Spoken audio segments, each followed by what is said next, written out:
Hello, everybody. I'm Comrade aboard Brony, here to read for you the fanfictions.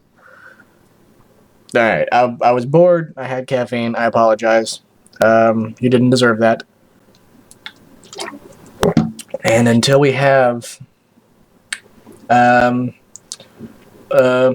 potentially Russian or maybe even Ukrainian character, I don't really have a use for that. Just wanted to get it out there. Okay, well, welcome back to My Roommate's a Vampire. By now, you probably hate me for taunting you by uploading a one-shot, but I did it anyway. Okay, so this is, I believe, chapter 13, entitled Into the Night. Yeah, I don't really see any reason to keep you waiting, so we'll go ahead. We ducked back inside, closing all the windows and locking the doors. Luna's guard stood outside, stalwart as ever. It seemed that if I stayed out of the moonlight long enough, even on a full moon, I would slowly change back. It was a painstaking process, and after waiting at least an hour for my claws to retract and my coat to shrink, we talked to Fluttershy. The sweet thing, she let us sleep over for the night. Any pony friends with the princess is a friend of mine. Final still wanted to deck her, but Fluttershy assuaged her fears. And don't worry, I'm sworn to secrecy, and by royalty too. That's even more than a pinky promise. Even though I don't really understand what's going on. Vinyl took the couch. She'd offered, but I really wanted to sleep on the ground. I trotted around in a circle before settling down into a comfortable position. Vinyl just stared. What are you doing? I don't know. It just felt right, I admitted. Things would never be the same for either of us. There was no going back. We'd reached that pivotal moment past the point of no return. We only had a few hours until daybreak, and we decided to make the most of it. Vinyl was out like a light and began to snore softly. My eyelids drooped and a wave of exhaustion fluttered over me. Lights, camera, action. Enter an expensive mansion nearly the size of a castle, with an elegant hedge garden with a fountain in the center. The family that lived here was rich. Cue classical music, somber and simplistic in melody. Transition to inside the hall. A despondent little filly near the massive window, the sunlight casting a shadow that stretched across the smooth floor. A second shadow. Her mother. Mother, did I do good? Average. Oh. Again, and this time no mistakes. Yes, Mother. Cut. The train ride home was uneventful. Mostly just me, sulking near the windows. Vinyl went home. The princess, well, she was long gone. She didn't have to deal with us lesser mortals, I suppose. Or maybe she was just busy. In any case, I still had rehearsals. I'd skipped out for at least a week. There was going to be hell to pay. Where in Tartarus have you been? Frederick demanded the second I walked into the studio. What? This entire week you've been gone. You haven't been answering your calls? You haven't come to rehearsals? He began pounding his hoof for emphasis with each point. What to say at a time like this? Sorry, I mumbled. I've been busy as of late. Busy making out with your mare friend? My eyes flashed and I was nearly at his throat, inches away from throttling him, purring.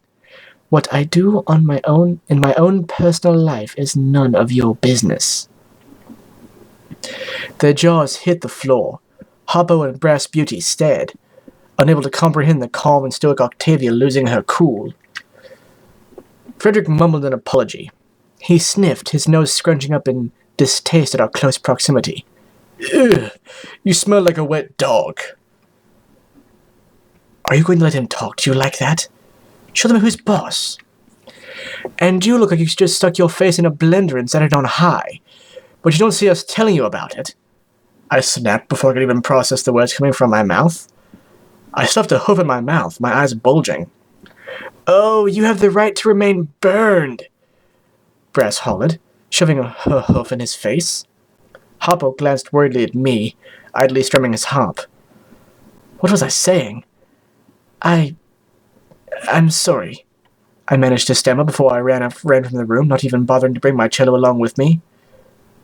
Brass screamed, "Scorched!" What's gotten into her? Frederick snapped. I stormed out of the building, trying to calm myself. How would I face them again? At least I had an excuse for not showing up tomorrow. Pony Joe's Donut Shop. I'd expected something a bit more professional, or at least secretive. In my saddlebags, my phone rang. Yeah, what? I asked abrasively. I hadn't even checked who was calling. Octavia? I jumped. Father! Hello! It would mean the world to your mother if you came to visit. I rubbed my forehead. Of course. She was still at the hospital. Leave it to Mom to take advantage of a bump on the head. Although Vinyl did have a pretty good right hook. Where is she? Canterlot Hospital, 5th floor, room F. Be there in 5. I flipped the phone shut. Father was always distant, impersonal. He only spoke out of necessity, even with his own wife and daughter. They were perfect for each other. Who knows? Maybe this will go well. I'll say hello and be on my way. I don't want you hanging around that DJ.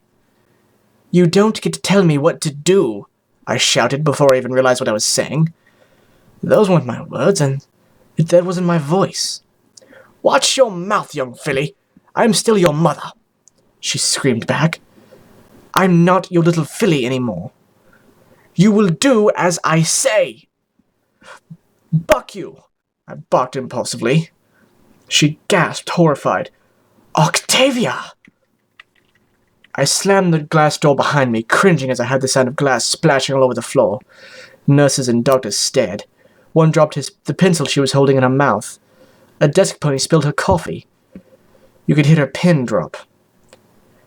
I can fix that. That went well. How was your day? Pretty awful, thanks for asking. Octi, how's dinner coming along? Octi? And we're late on last month's rent? I should reschedule... Oh, shiny! I couldn't tear my eyes away from the silver kitchen knife. Wait, Octi, you don't want to touch... You touched it. Upon touching it, my hoof seemed to burn and sizzle.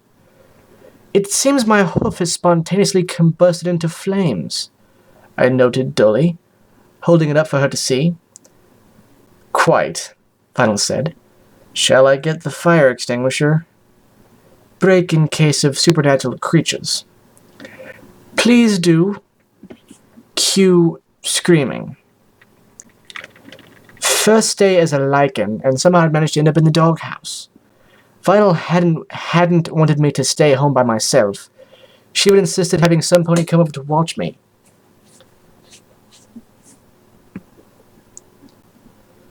Having any cravings?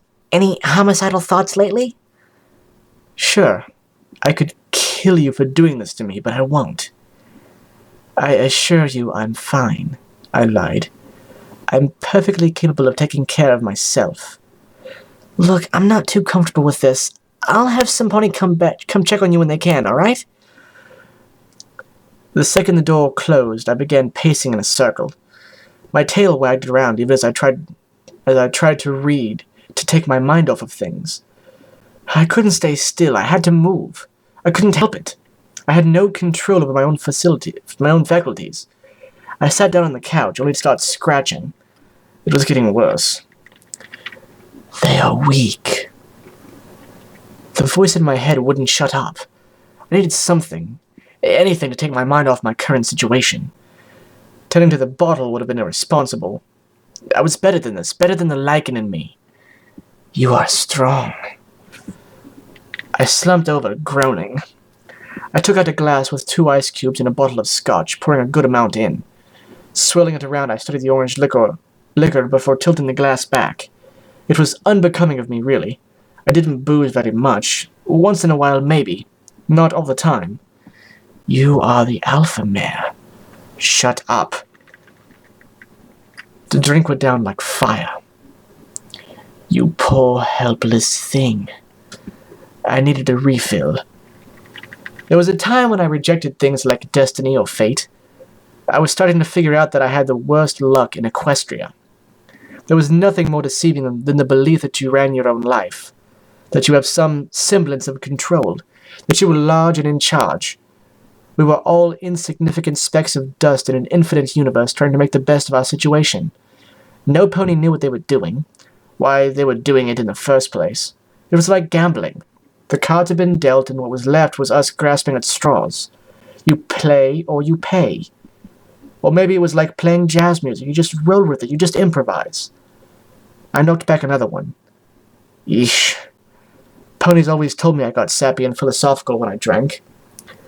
And where was I in the middle of all this? Was I still living in the dream? Was it a Canterlot upscale penthouse? Where was the Canterlot upscale penthouse? The bits, the extravagant parties and concerts in Blue Blood Hall? That dream was starting to slip away. No, someday, I said, if only to reassure myself. Bottoms up. Someday your dream will come true? How pathetic. Was that how I coped with the truth? Is that what I told myself to help me sleep at night? I was the mule, always trotting forward for that carrot that dangled just out of my reach. This dream of mine had turned around on me. Who was I? A nobody. Some two-bit has-been cello player for a quartet playing lounge music just to pay the rent. We'd all been banking on the Grand Galloping Gallop to rake in the cash. Reality came crashing down on me, and I was treated with a glimpse of my bleak future. Suddenly, I was old. My dream? Not a chance. It wasn't going to happen, and it probably never would, because I wasn't ever going to do it anyway. That was the old Octavia, weak and feeble. I am the new Octavia, stronger, faster, better. At least I had a family. Mom, she cares, I know it, I said. Somehow I thought by saying it out loud it would make it true. Your mother despises you. I still had friends. You don't have friends. Acquaintances, co-workers maybe. They don't deserve you. Shut up! I hurled the bottle against the wall, watching it smash on impact. I clutched my head, groaning, falling to my knees. I was due a hangover straight from Tartarus. Let no pony stand in your path. Prove your dominance. I didn't even feel my head hit the ground as I passed out. I sat in the shadows in the farthest corner of the room. The balcony window had been smashed. My sharp ears twitched, able to pick up the faint sound of Octavia's hoofsteps approaching. My heart raced as she came closer.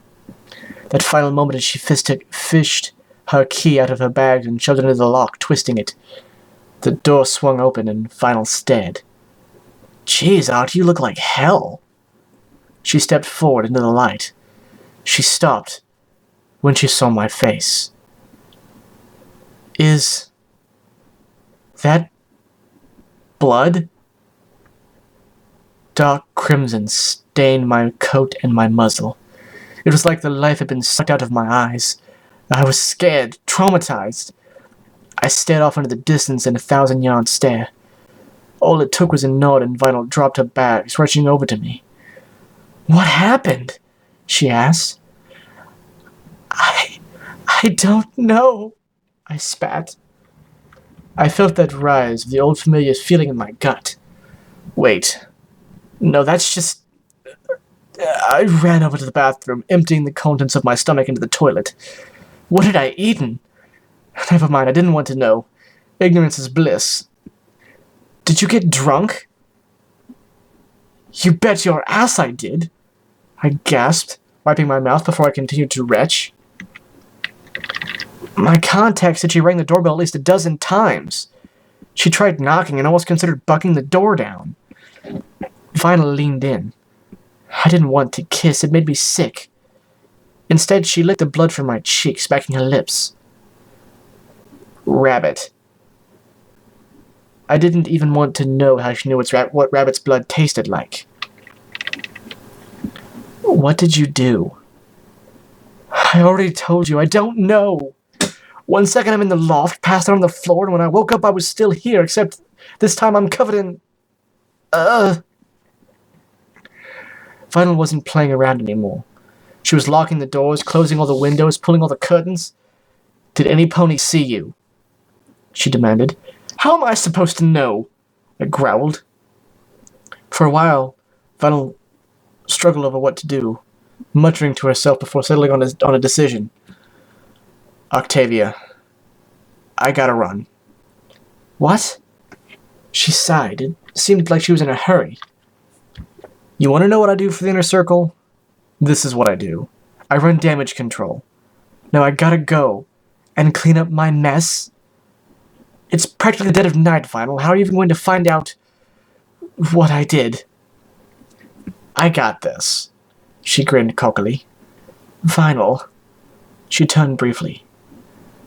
Were you going to say something? No, never mind. Go ahead. Okay, fine. I heaved a heavy sigh. Vinyl, I don't know how to tell you this. You want to break up? Vinyl said. I stammered. No! I simply want to take a break. Is that what they call it these days? Had there been anything between us in the first place? Was it something official? Was it something that needed no words? We'd never discussed anything. I'd kissed her and she'd kissed me. We'd slept together and cuddled for a while. That was it, really. It seemed that we had passed the initial puppy love stage in our relationship, pardon the pun, after the novelty and passion had worn off. I'd seemed so sure that Vinyl was the object of my desires in the heat of the moment. Vinyl, a break doesn't mean anything, just some distance. Well, if it makes you feel any better, I think so too. What? I gawked. Frankly, I'm a little insulted. Octi, the last thing you need right now is a relationship. You've got too much on your plate. You've got a job, performances. You still got to deal with this new body of yours. You don't need me to make things worse. You don't do that! Maybe I don't. But your parents are going to give you enough grief already. Let's not give them another reason to make your life miserable, alright? This is so stupid, I sniffed. Let's just back off for a while, huh? This was a blessing in disguise. I nodded a bit too eagerly. My thoughts exactly. Thank you, Vinyl. It was a clean break. We'd severed our relationship cleanly, and both parties had come out unscathed. It was almost too perfect. But I suppose once in a while things had to work out, right? But don't get any ideas. I'm not moving out, you know. I smiled. She closed the door. She poked her head through again. I'll still be here. Don't worry. She winked. You're not alone in this. My journey continued on through the night. I had a feeling things were just getting started. And the band played on. That's the end of that chapter. I feel like my Octavia was a little rough in spots. And I totally forgot how I did her mom's voice for the earlier chapter, so I just kind of improvised. This is the point in the story I really like, actually. Not just because of where the plot's going and everything, but also they started doing something interesting at this point. The band played on is actually a hyperlink to a YouTube video of a song from the recent Max Payne 3, I think, that fits really well with the ending of this story, or this chapter. And throughout the next several chapters, that'll happen off and on, where it'll have a hyperlink to music that kind of fits the mood of what's going on. this one kind of happens at the end. When I hit the next chapter that has this, that actually has like a point in the story where the music should be played, I might see about maybe making it some background music for the reading. Might do that. Anyway, this chapter's finished up, so I'll go ahead and get this uploaded for you, and then this is probably all I'm going to do for tonight. The weather's a little rough. I want to push my luck as far as the electricity goes. So I will see you guys later.